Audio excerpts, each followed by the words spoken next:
Shalom, Home Ministry menyampaikan selamat hari Minggu dan selamat beribadah kepada semua jemaat Tuhan yang mengambil bagian dalam ibadah Minggu ini.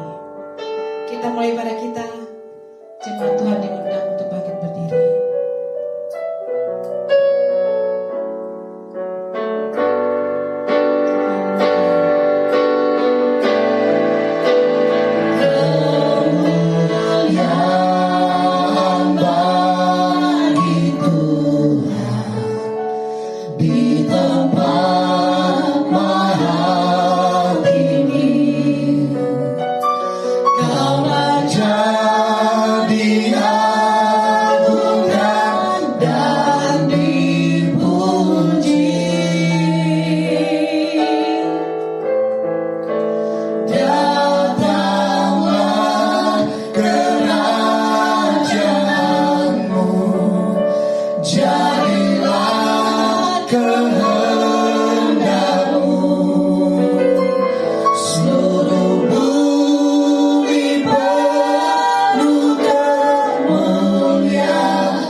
Terima kasih banyak Tuhan.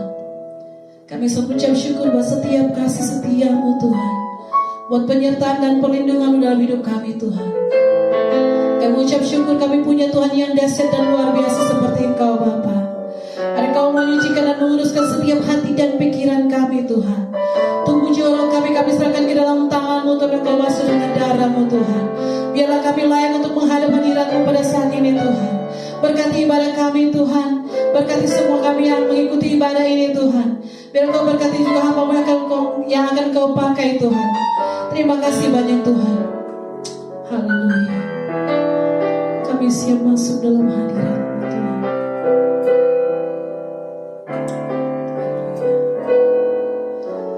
Masuk hadirat-Mu Tuhan dengan korban pujian. Masuk hadirat-Mu Tuhan, berhiaskan kekudusan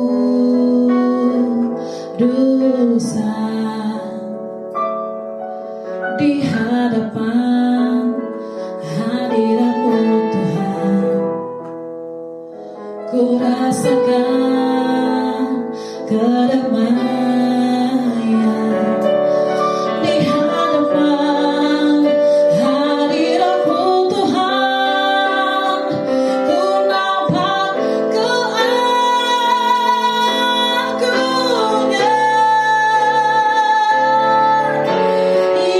Yesus, ku sembah Kau, sujud di hadapan-Mu. Keinginan dalam hidupku hanya untuk menyembah-Mu. Mari sama-sama kita akan pujian katakan,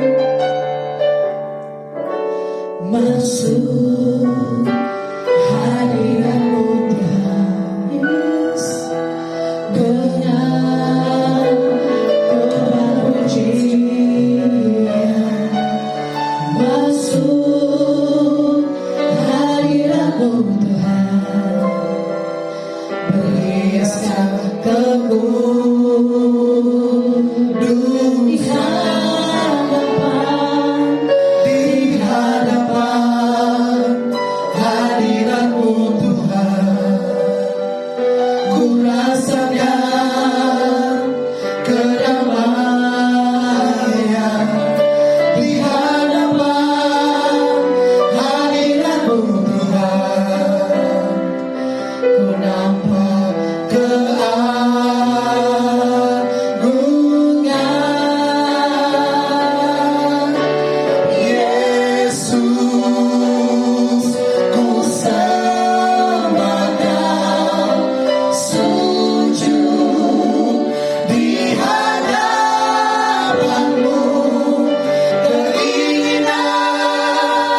dapat melewati segala hal. Amin.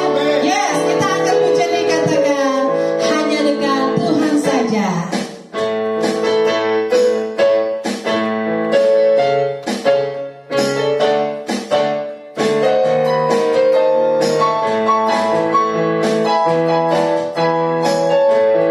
Amin. Hanya dekat Yesus saja aku tenang, daripada nyala keselamatanku. Hanya Dia gunung batuku, hanya Dia kota bentengku. Aku tidak akan goyah selama-lamanya. Hanya dekat Yesus saja aku tenang, daripada nyala keselamatanku. Hanya Dia gunung batuku, hanya Dia kota bentengku. Aku tidak akan goyah selama-lamanya. Yesus saja aku tenang, Amin. daripada nyala keselamatanku. Hanya dia gunung batu kita. Hanya Dia gunung batuku, hanya Dia kota bentengku. Aku tidak akan goyah selama-lamanya. Mari sama-sama kita akan pujian ini. Hanya dekat Yesus saja aku tenang, daripada nyala keselamatanku. Hanya Dia gunung batuku, hanya Dia kota bentengku. Aku tidak akan goyah selama-lamanya. Hanya Dia gunung batuku, hanya Dia kota bentengku. Aku tidak akan goyah selama-lamanya. Haleluya. Tuhan Yesus berada di tengah-tengah kita. Amin. Amin. Haleluya. Tuhan Yesus di tengah kita besar, besar. Dia senangkan dan dirangkan dengan sukacita.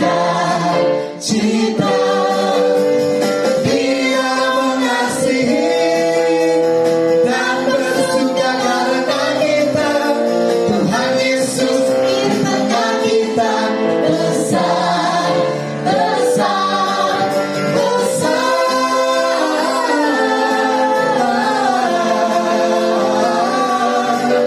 besar. Mari katakan pujian ini, katakan. Tuhan Yesus di tengah kita besar, besar. Dia senangkan dan dirangkan dengan sukacita. Dia mengasihi dan bersuka karena kita. Tuhan Yesus di tengah kita besar, besar,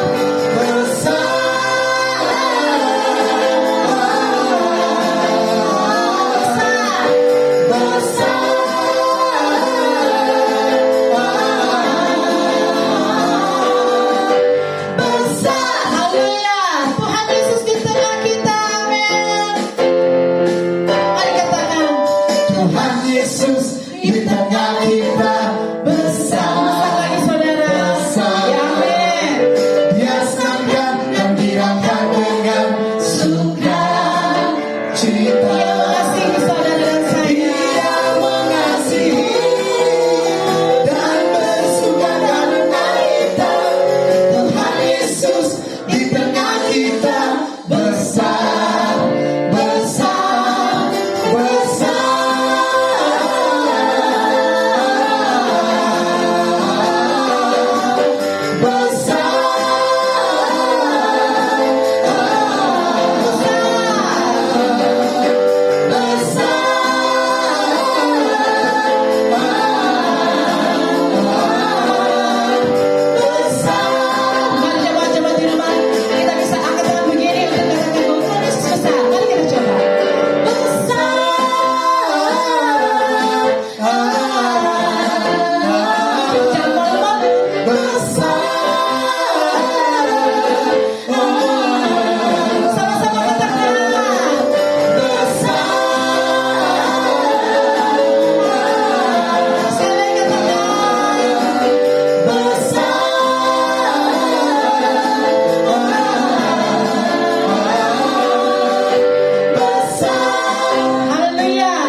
nasihat dalam hidup kami Bapa. Kami bersyukur punya Tuhan yang dahsyat dan luar biasa seperti Engkau Tuhan.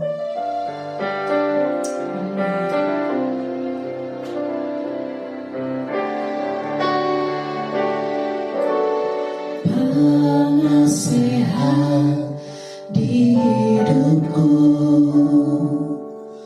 penghibur bagi jiwaku,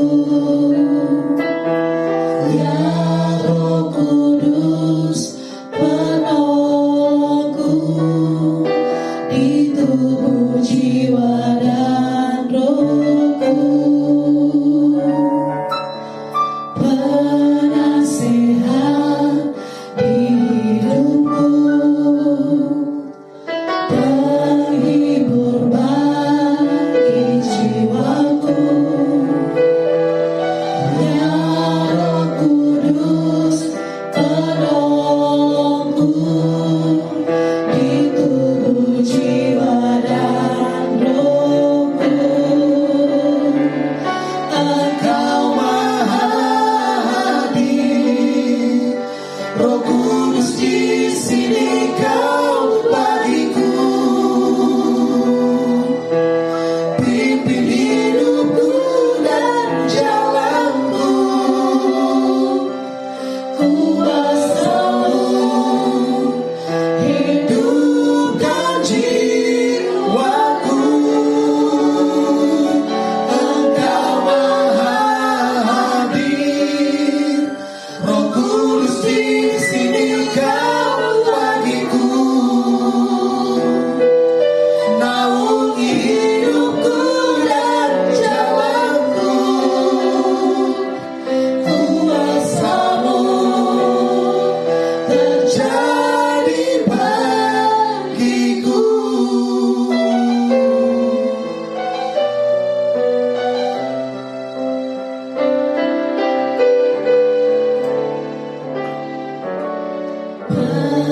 Penasehat di hidupku, penghibur bagi jiwaku, ya Roh Kudus penolongku di tubuh jiwa dan rohku.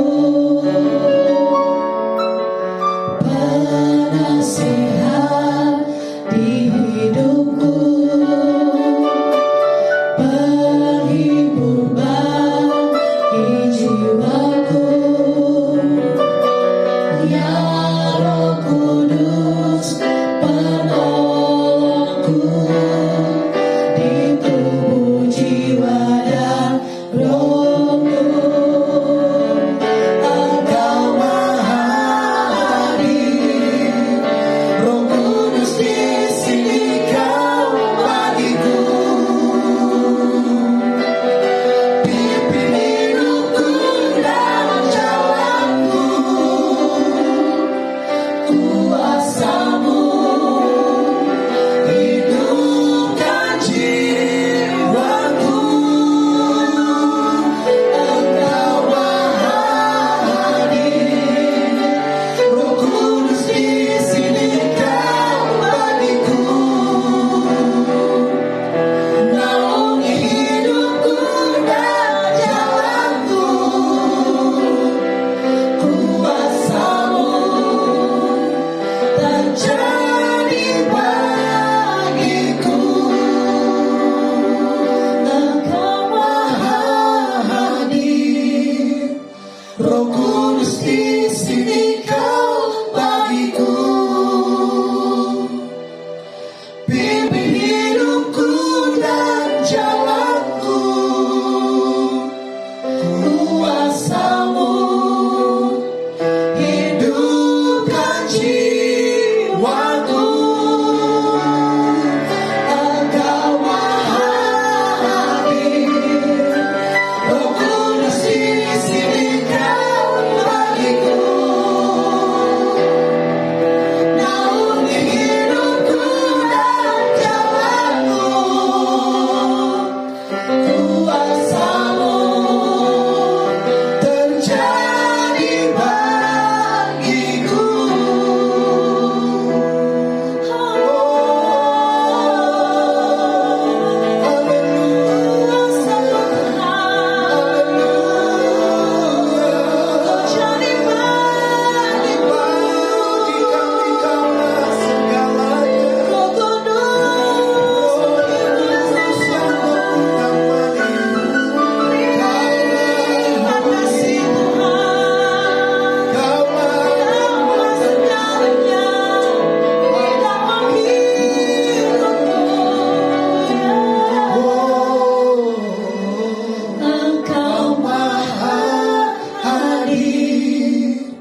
kuasamu terjadi bagiku.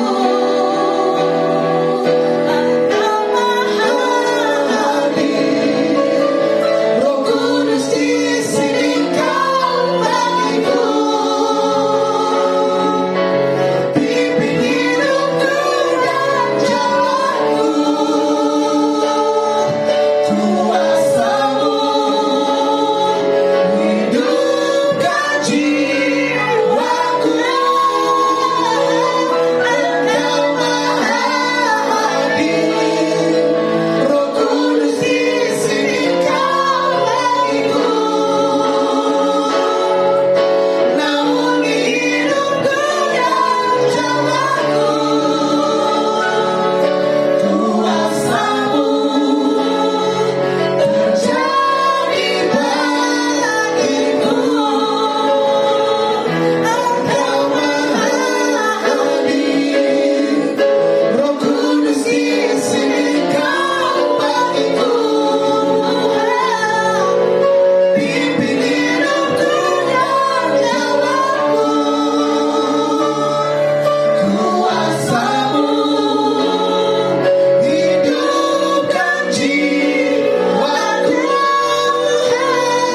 Engkau Maha Hadir, Roh Kudus di sini kau bagiku. Naungi hidupku dan jalanku, kuasamu terjadi bagiku.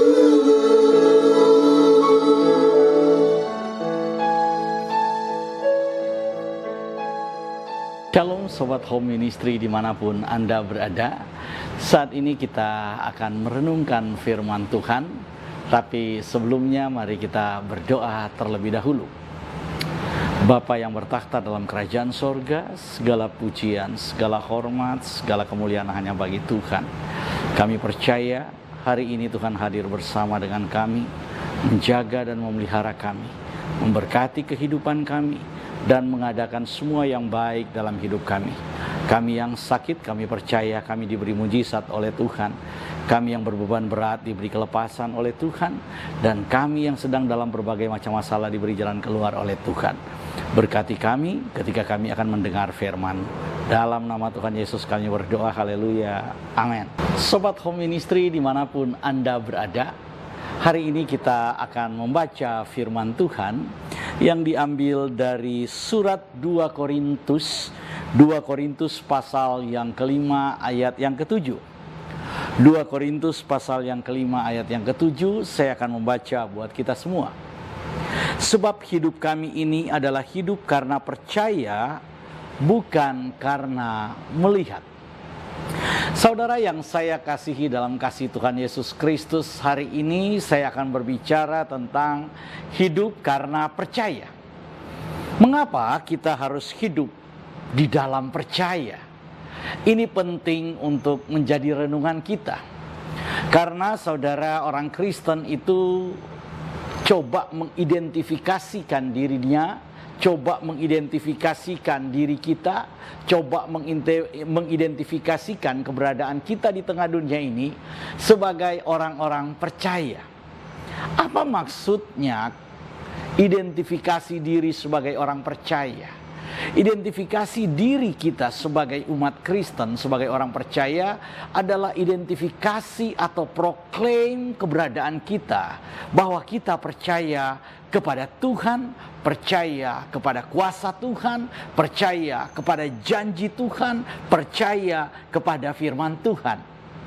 Atau dengan bahasa yang lain, seringkali kita mendengar bahwa orang Kristen adalah orang yang hidup karena beriman kepada Yesus Kristus. Oleh karena itu saudara, mari kita lihat mengapa hidup karena percaya itu menjadi hal yang sangat penting di tengah dunia ini. Saudara, Tuhan Yesus mengumpamakan keberadaan orang-orang percaya di dunia ini seperti domba di tengah-tengah serigala. Orang percaya diumpamakan oleh Tuhan Yesus bahwa kita adalah domba-domba yang dilepas di tengah-tengah dunia ini atau di tengah-tengah serigala. Kesannya Tuhan itu tidak mengasihi kita. Masa ada bapak yang rela melepaskan anak-anaknya di tengah dunia yang begitu buas, dunia yang begitu jahat, dan kejahatannya diumpamakan seperti serigala yang siap untuk menerkam, yang siap untuk memakan, yang siap untuk menerjang kita.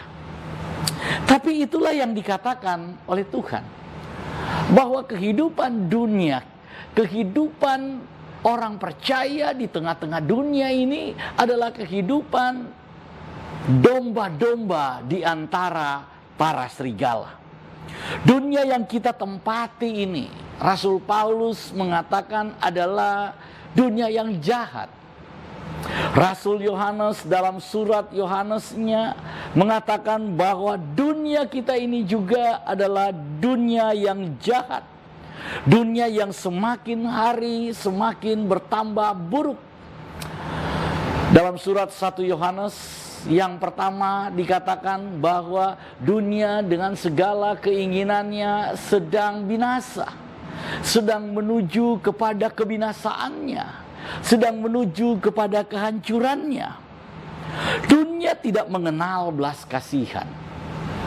Dunia yang kita tempati saat ini adalah dunia yang hanya tahu menuntut tetapi lupa berterima kasih. Kalau saudara mengharapkan ucapan terima kasih di tengah-tengah dunia ini dari antara orang-orang dunia ini, maka saudara seperti bermimpi di siang hari. Saudara mengharapkan sesuatu yang gak mungkin itu diberikan kepada saudara. Dunia yang kita tempati ini adalah dunia yang mengandalkan mata jasmani. Dunia yang tidak memiliki harapan. Dunia yang tidak bisa kita harapkan sesuatu yang baik. Kalau saudara menaruh harap di tengah-tengah dunia ini, maka saudara berpikir bahwa dunia sedang memberikan hal yang baik buat kita. Tetapi firman Tuhan sudah memperingatkan kita, berhati-hati, waspada, karena dunia ini sedang menuju kepada kebinasaannya. Dunia dengan segala keinginannya sedang menuju kepada kebinasaannya. Mengapa saudara? Kalau kita memperhatikan bagaimana sejarah manusia jatuh ke dalam dosa, maka sebenarnya yang terjadi adalah pertarungan. Pertarungan antara keinginan manusia dan keinginan Tuhan. Saudara, kalau sebenarnya kita membaca kisah Taman Eden, maka saudara akan melihat pertarungan di tengah dunia ini sebenarnya pertarungan antara keinginan manusia dan keinginan Tuhan. Di Taman Eden ada 2 pohon, yaitu yang pertama adalah pohon pengetahuan yang baik dan yang jahat, dan pohon yang kedua adalah pohon kehidupan. Manusia memiliki kecenderungan untuk memilih pohon pengetahuan yang baik dan yang jahat. Karena keinginan manusia itulah, maka manusia jatuh ke dalam dosa. Manusia mengambil buah pengetahuan yang baik dan yang jahat. Dan itulah yang dikonsumsi oleh manusia. Manusia tidak memilih pohon kehidupan. Manusia tidak memilih pohon yang baik yang Tuhan sediakan, yaitu pohon kehidupan. Manusia lebih memilih buah pengetahuan. Oleh karena itu, dunia di mana kita tempati adalah dunia yang orientasinya mengejar buah pengetahuan manusia, mengejar kekuatan manusia. Nanti saudara, pada bulan Oktober, Home Ministry akan mengadakan seminar akhir zaman. Mulai awal Oktober, kita akan mengadakan ibadah minggu on-site. Jadi Tapi online juga tetap akan kami adakan. Jadi ibadah onsite akan dimulai pada awal Oktober. Jadi saudara yang ingin beribadah secara onsite bersama dengan home ministry bisa beribadah bersama kami di awal bulan Oktober. Kita akan mulai setiap jam 4 sore dan kita akan mulai dengan seminar akhir zaman.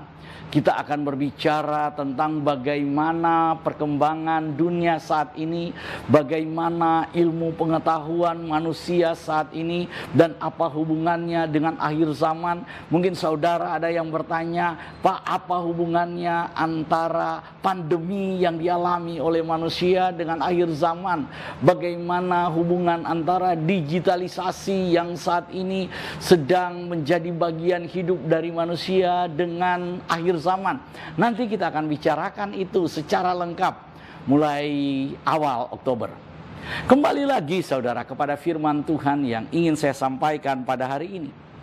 Firman Tuhan mengatakan dalam 1 Yohanes 2 ayat 16 dan 17, dunia dengan segala isinya sedang lenyap. Dalam Efesus pasal 5 ayat yang ke-16 dikatakan hari-hari ini jahat. Efesus pasal yang kelima ayat 16 berkata hari-hari ini apa? Jahat.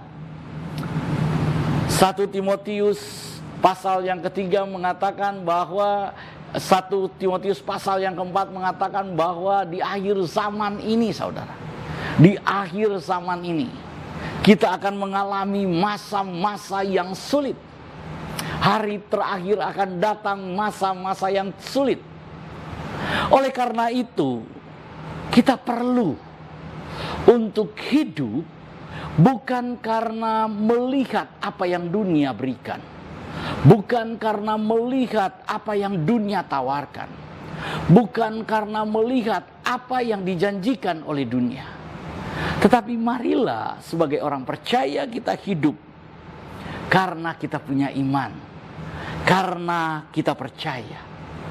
Tuhan Yesus menyebut generasi yang hidup pada akhir zaman ini dengan istilah genea apistos. Dalam Markus pasal 19 ayat yang ke-9, Tuhan Yesus menyebut, berapa lama lagi aku harus sabar terhadap kamu. Hai kamu angkatan yang tidak percaya, angkatan yang tidak percaya, genea apistos. Angkatan genea, generasi apistos, generasi yang tidak percaya. Berapa lama lagi Tuhan harus bersabar dengan generasi yang tidak mau percaya ini, dengan generasi yang tidak mempedulikan iman kepada Tuhan, generasi yang tidak mau hidup sesuai dengan kehendak Tuhan. Tuhan berkata, berapa lama lagi aku harus bersabar terhadap generasi ini. Itulah sebabnya sebagai orang-orang percaya kita harus menjalani kehidupan di dunia ini. Kita harus jalani secara berbeda. Kita harus hidup dengan cara yang berbeda dengan cara yang ditawarkan oleh dunia. Firman Tuhan katakan hidup kami ini adalah hidup karena percaya, bukan karena melihat. Saudara yang dikasihi oleh Tuhan Yesus Kristus, ketika Tuhan Yesus bangkit, saudara, Tuhan Yesus kemudian mengajar murid-muridnya untuk percaya. Di dalam Injil Yohanes pasal yang ke-20 ayat 29 dikatakan, berbahagialah orang yang tidak melihat namun percaya. Jadi saudara, ketika Yesus bangkit, Tuhan Yesus tidak langsung naik ke sorga. Ada yang bertanya kepada saya, Pak, kenapa Tuhan Yesus tidak langsung naik ke sorga? Kenapa harus berjalan selama 40 hari? Selama 40 hari dia harus kemudian ada di tengah-tengah murid-murid, harus ada bersama dengan murid-murid. Kenapa Tuhan Yesus harus lakukan itu? Kenapa nggak langsung aja dia naik ke sorga? Jadi nggak ada waktu untuk kemudian berbincang-bincang dengan murid-murid pada saat itu. Saya ingin beritahu kepada saudara, Yesus tinggal selama 40 hari di tengah-tengah dunia. Ketika dia bangkit, salah satunya untuk mengajar murid-muridnya supaya percaya. Sekali lagi, ketika Yesus bangkit, dia tidak naik langsung ke sorga. Tapi dia harus tinggal 40 hari di tengah-tengah dunia bersama dengan murid-muridnya. Supaya apa? Supaya dia bisa mengajar murid-muridnya untuk percaya. Mengapa Yesus harus mengajar murid-murid untuk percaya, saudara? Karena pada saat Yesus disalibkan, murid-murid kehilangan percaya. Iman dari murid-murid gugur. Mereka kehilangan kepercayaan mereka. Mereka lupa terhadap janji-janji Tuhan. Mereka lupa terhadap mujizat yang sudah dilakukan Tuhan. Mereka lupa terhadap apa yang dilakukan oleh Yesus dalam kehidupan mereka. Itulah sebabnya Tuhan Yesus harus tinggal supaya dia bisa mengajar kembali murid-muridnya supaya percaya. Percaya bahwa Tuhan itu hidup. Percaya bahwa Tuhan itu berkuasa. Percaya bahwa Tuhan itu adalah pemenang. Percaya bahwa Tuhan itu selalu menepati janjinya. Percaya bahwa apa yang dikatakan oleh firman Tuhan itu benar. Oleh karena itu, hari-hari ini, kalau saudara sedang mengalami masalah seperti murid-murid pada saat itu, kita sedang mengalami kondisi di mana kita kehilangan percaya, hidup kita tidak mampu lagi melihat harapan, hidup kita tidak mampu lagi mendapatkan pegangan, kita tidak mampu lagi berharap kepada janji Tuhan karena beratnya pergumulan kita. Kita menjadi generasi yang apatis, kita menjadi skeptis. Kita menjadi bagian dari generasi yang tidak percaya. Kita menjadi bagian dari generasi yang dikatakan oleh Yesus sebagai genea apistos. Ketika hari-hari kita sedang buruk dan kita kehilangan percaya, maka Tuhan mau kita belajar untuk percaya. Bukankah Yesus sudah mengalahkan maut? Bukankah Yesus sudah hidup? Bukankah Tuhan Yesus berjanji dan berfirman, akulah kebangkitan dan hidup, barang siapa yang percaya kepadaku, dia tidak akan mati, dia akan hidup walaupun dia sudah mati. Bukankah itu adalah firman Tuhan kepada kita? Bukankah itu yang dikatakan Tuhan Yesus buat saudara dan saya?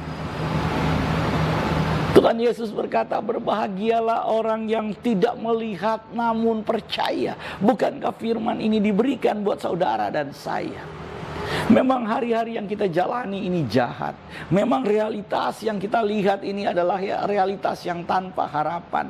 Tetapi Tuhan memberikan harapan kepada saudara dan saya. Janji Tuhan tidak pernah berubah. Langit dan bumi akan berlalu. Segala sesuatu yang ada di dunia ini akan lenyap. Tetapi firman Tuhan itu akan tinggal tetap. Oleh karena itu berbahagialah kita yang percaya kepada Tuhan. Walaupun kita tidak melihat. Walaupun hari-hari ini kita belum melihat jawaban, walaupun hari-hari ini kita belum melihat keadaan membaik, walaupun hari-hari ini ya saudara rasakan adalah hal-hal yang buruk, tapi firman Tuhan mengajar kita, berbahagialah kamu yang tidak melihat namun tetap percaya. Saudara, ketika dalam hidup kita yang kita lihat hanyalah keburukan, yang kita lihat hanyalah kegagalan, yang kita lihat hanyalah jalan buntu, kita harus belajar percaya. Ketika kita tidak mampu melihat keadaan yang baik, ketika tidak mampu melihat progres dalam hidup kita, progres dalam karir kita, prospek masa depan kita tidak mampu lihat, firman Tuhan mengajarkan kita belajar percaya. Belajar percaya. Saudara, percaya itu membutuhkan proses. Percaya itu gak gampang. Kalau saudara sedang mengalami hari-hari yang baik, saudara sedang diberkati, saudara sedang menikmati hidup yang luar biasa, dan saudara di situ percaya itu biasa.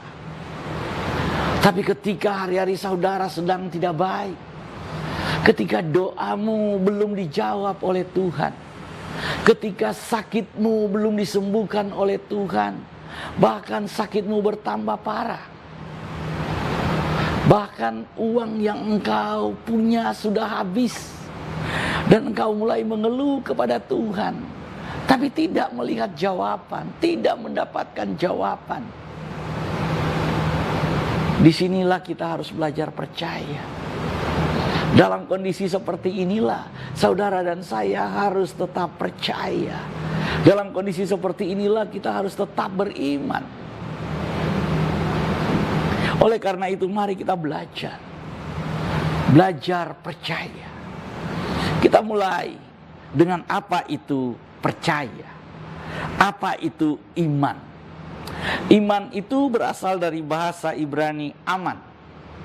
Dari kata aman ini kemudian muncul kata amin. Dalam bahasa Yunani kata percaya itu menggunakan kata pistis. Dalam bahasa Ibrani itu aman, dalam bahasa Yunani menggunakan kata pistis. Baik kata aman maupun kata pistis memiliki arti benar, dapat dipercaya, dan dapat diandalkan. Jadi kalau kita percaya, berarti itu saudara sedang mengatakan dan sedang menyatakan bahwa apa yang saudara percaya itu benar. Apa yang saudara percaya itu dapat diandalkan. Sekarang mari kita aplikasikan dalam hidup kita. Apakah saudara dan saya percaya bahwa Tuhan Maha Kuasa? Kalau saudara percaya bahwa Tuhan Maha Kuasa, bahwa Yesus Kristus itu adalah Tuhan Maha Kuasa, maka saudara harus percaya bahwa apa yang dikatakan oleh Yesus, apa yang dijanjikan oleh Yesus, apa yang diucapkan oleh Yesus, firman yang keluar dari mulut Yesus, apa yang dilakukan oleh Yesus, itu benar dan dapat dipercaya. Itu benar dan dapat diandalkan. Ketika Tuhan berkata, aku menyertai kamu senantiasa sampai akhir zaman, maka mari belajar percaya firman Tuhan ini. Pegang firman Tuhan ini. Pegang firman Tuhan ini. Bahwa apa yang dikatakan oleh Tuhan, bahwa penyertaan Tuhan itu adalah dapat diandalkan. Penyertaan Tuhan dalam hidup kita di hari-hari yang buruk ini dapat diandalkan, dapat dipercaya. Kita mengandalkan perkataan Tuhan, kita mengandalkan firman Tuhan, kita mengandalkan janji Tuhan. Walaupun hari-hari kita sedang tidak baik. Oleh karena itu saudara, di dalam kitab Ibrani, penulis kitab Ibrani berkata, iman adalah dasar dari segala sesuatu yang kita harapkan dan bukti dari segala sesuatu yang tidak kita lihat. Jadi belajar percaya itu artinya belajar untuk memiliki harapan.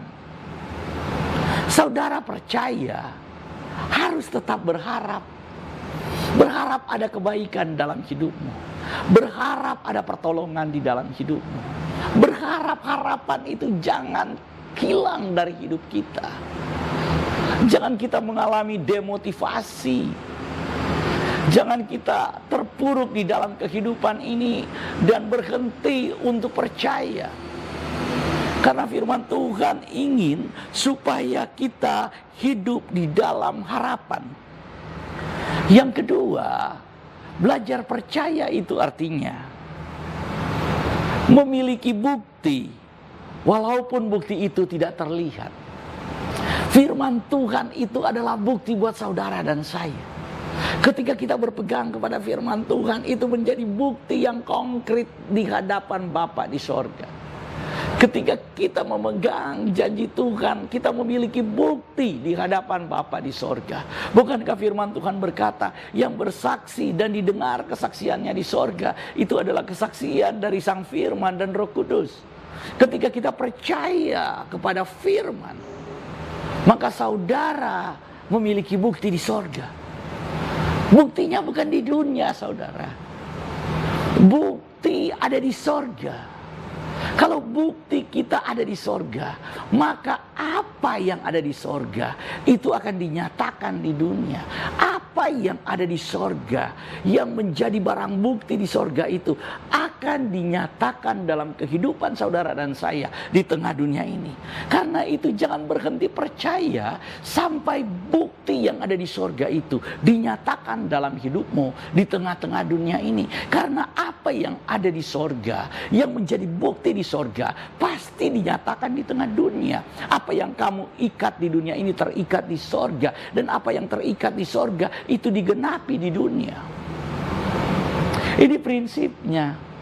Oleh karena itu saudara, orang yang percaya dia memiliki kepastian dalam dirinya. Orang yang percaya dia mengaku tentang apa yang dia percayai itu benar dan dapat diandalkan. Oleh karena itu saudara, ketika kita berkata kita sebagai orang beriman, tadi saya sudah katakan, maka orang percaya, orang beriman itu harus hidup di dalam harapan.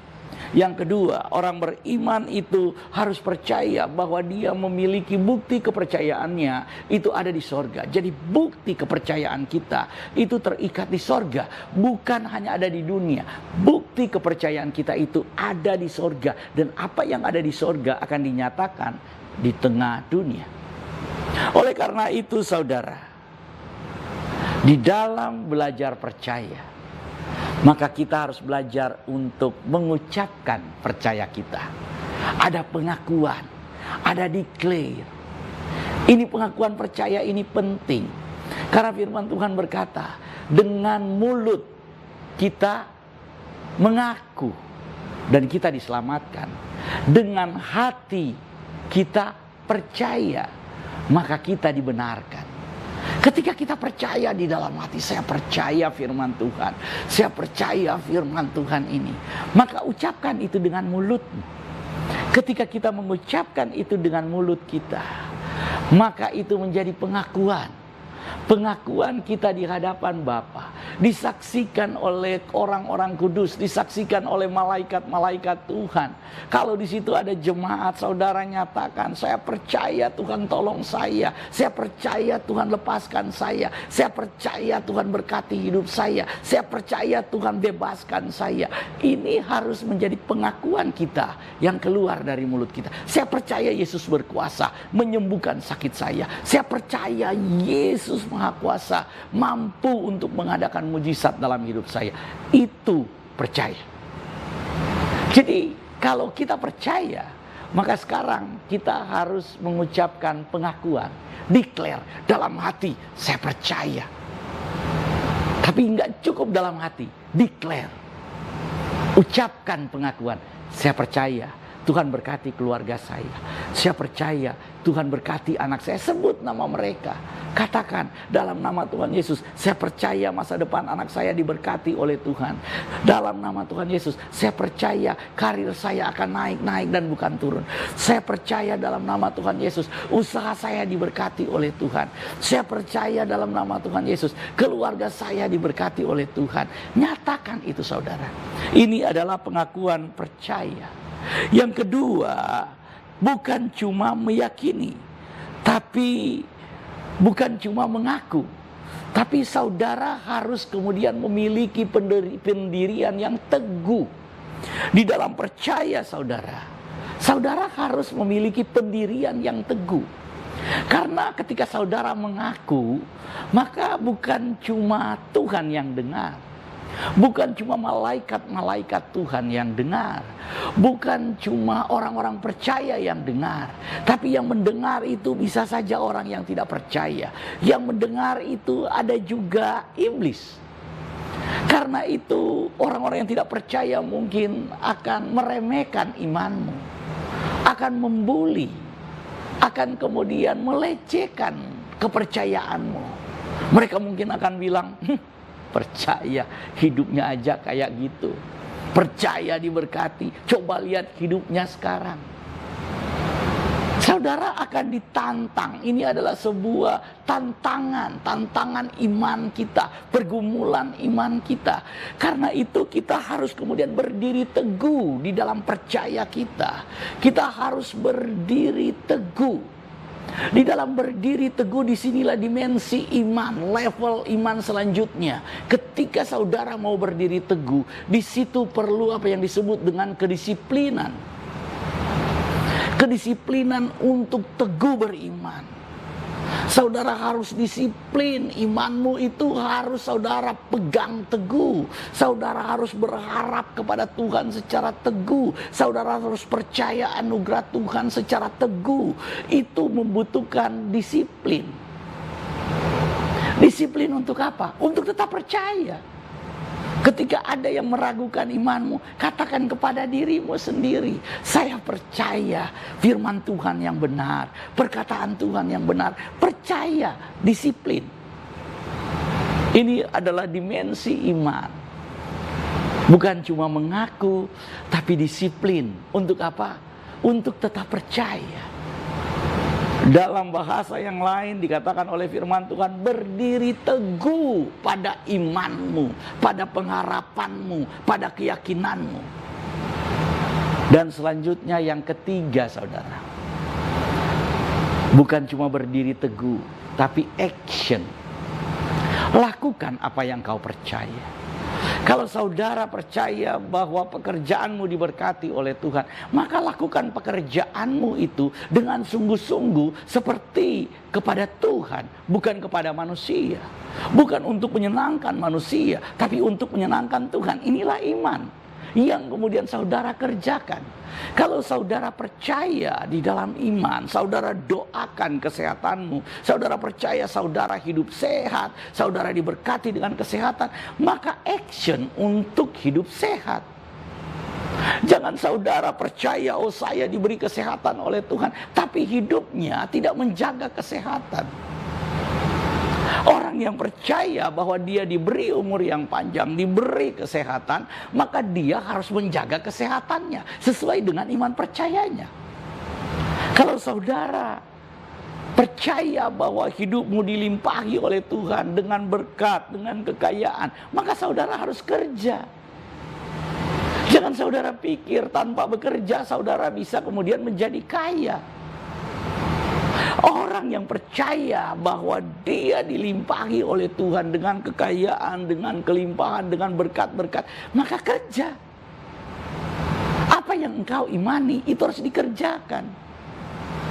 Kalau saudara hanya imani dalam hati, sudah mengucapkan pengakuan, saudara mempertahankan itu, tapi tidak ada action iman, tidak ada perbuatan-perbuatan iman, maka percuma iman saudara. Saudara nggak beriman, itu artinya. Kalau saudara beriman, maka saudara melangkah. Saudara beriman diberkati, melangkah. Saudara beriman, karir saudara akan naik, maka saudara jangan takut dengan tantangan ketika saudara kerja. Terima tantangan sebagai kesempatan. Terima pekerjaan, mungkin pekerjaannya melebihi yang lain. Kapasitas pekerjaanmu mungkin lebih dari yang lain. Bobot pekerjaanmu lebih dari yang lain. Lakukan pekerjaan itu. Itu artinya iman saudara tidak hanya berhenti pada pengakuan. Tidak hanya berhenti kepada disiplin. Disiplin menjaga iman, berdiri teguh. Tapi saudara juga action, melangkah di dalam iman. Saudara, semoga firman Tuhan ini menjadi berkat buat kita semua. Selamat hari Minggu. Tuhan Yesus memberkati. Kita berdoa. Terima kasih ya Tuhan buat firman. Biarlah iman dari jemaatmu semakin hari, semakin bertumbuh. Mereka bisa menikmati buah iman dari Tuhan. Mereka menikmati kebaikan dari Tuhan. Hidup mereka diberkati. Mereka yang percaya bahwa mereka diberi kesembuhan, diberi mujizat. Saat ini dalam nama Tuhan Yesus, kesembuhan dan mujizat menjadi milik mereka. Ketika mereka percaya bahwa pekerjaan mereka diberkati, naik dan bukan turun, maka Tuhan nyatakan bahwa pekerjaan mereka akan naik dan bukan turun. Dalam nama Tuhan Yesus hamba berdoa buat mereka yang sakit dijamah disembuhkan oleh Tuhan. Buat mereka yang sedang berbeban berat diberi kelepasan oleh Tuhan. Buat mereka yang sedang bergumul dalam rumah tangga mereka diberi damai sejahtera oleh Tuhan. Dalam nama Tuhan Yesus, Tuhan memberkati setiap kehidupan anak-anak-Mu dengan kebaikan, dengan kemurahan. Mereka yang mengalami masalah ekonomi, Tuhan buka tingkap-tingkap langit untuk mengirimkan sumber-sumber mata pencarian buat mereka. Apa yang mereka taburkan, Tuhan tambah-tambahkan berlipat-lipat kali ganda. Tuhan ganti kehidupan mereka menjadi baik, bertambah baik dan lebih baik. Dalam nama Tuhan Yesus kami berdoa. Haleluya. Amin. Sobat Home Ministry, sekali lagi kami informasikan mulai awal Oktober 2023 Home Ministry akan mengadakan ibadah onsite dan sekaligus akan disiarkan secara langsung. Ibadah onsite di awal Oktober kita akan mulai dengan tema akhir zaman. Kita akan mulai dengan seminar akhir zaman, tanda-tanda kedatangan Tuhan Yesus yang kedua. Tuhan Yesus memberkati kita semua. Sampai jumpa pada minggu-minggu yang akan datang. Shalom, Sobat Home Ministry dimanapun Anda berada.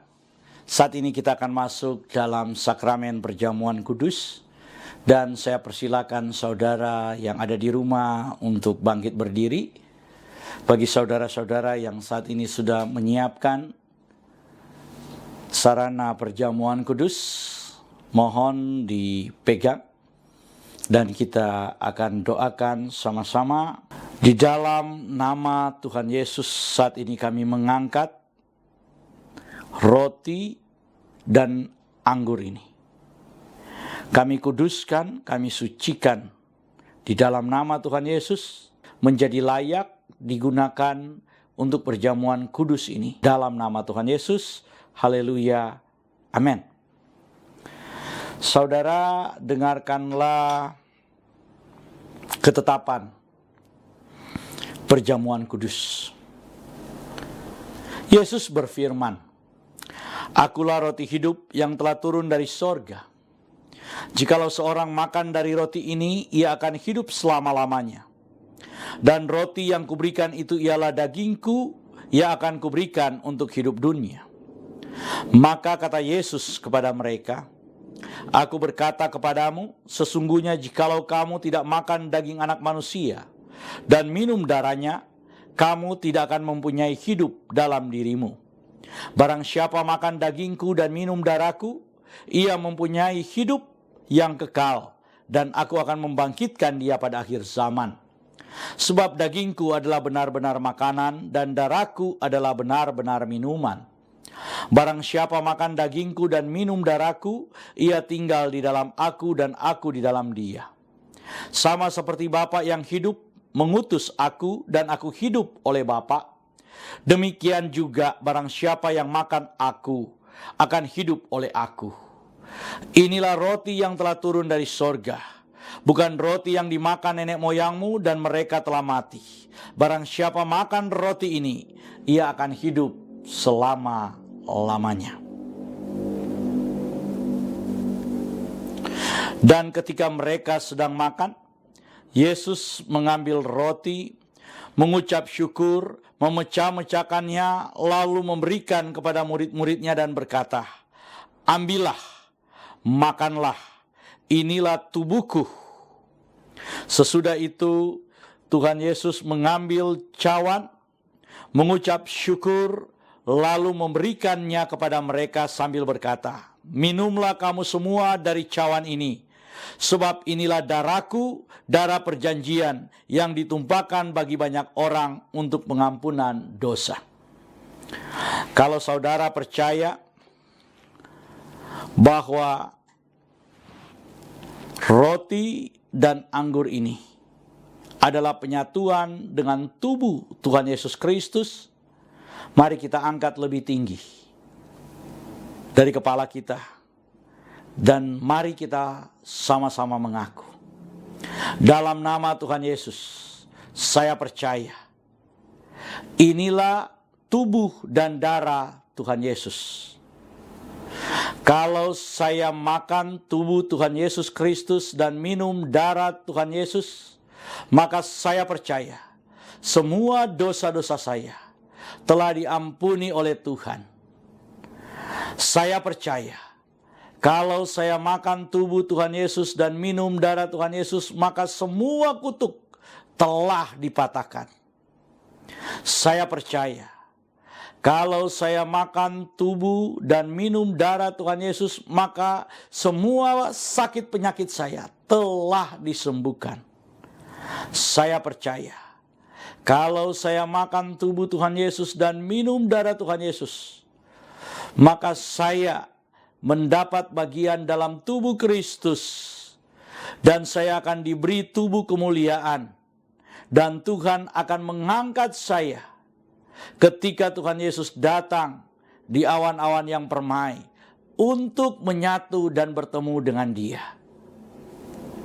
Saya percaya inilah tubuh dan darah Tuhan Yesus Kristus.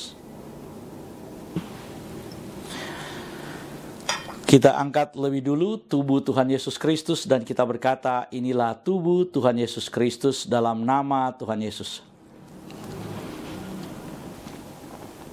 Kita minum darah Tuhan Yesus Kristus dan kita berkata dalam nama Tuhan Yesus Kristus.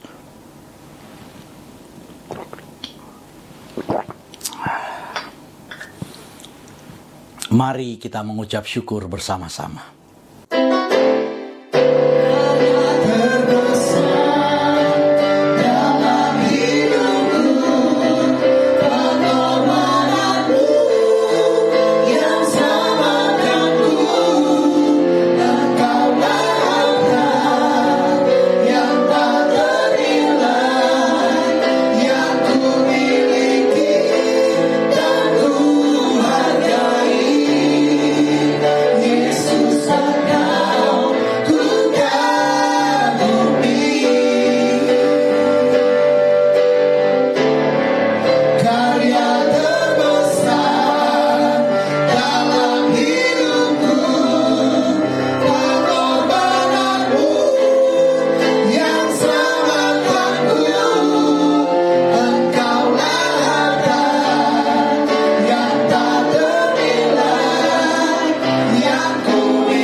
Jemaat Tuhan, kita sudah ada di penghujung ibadah kita hari ini.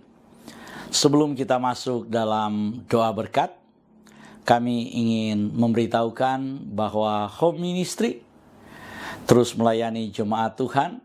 Dan saat ini kami sudah mengadakan ibadah minggu yang diadakan setiap minggu pertama, minggu ketiga, dan minggu kelima. Dan Sobat Home Ministry, atas nama Gembala Sidang Home Ministry, yaitu Pastor Doni Toisuta, kami mengucapkan terima kasih atas semua partisipasi saudara-saudara, atas semua kehadiran saudara dalam mengikuti ibadah pada hari ini. Kita akan mengakhiri ibadah kita. Mari angkat kedua belah tanganmu.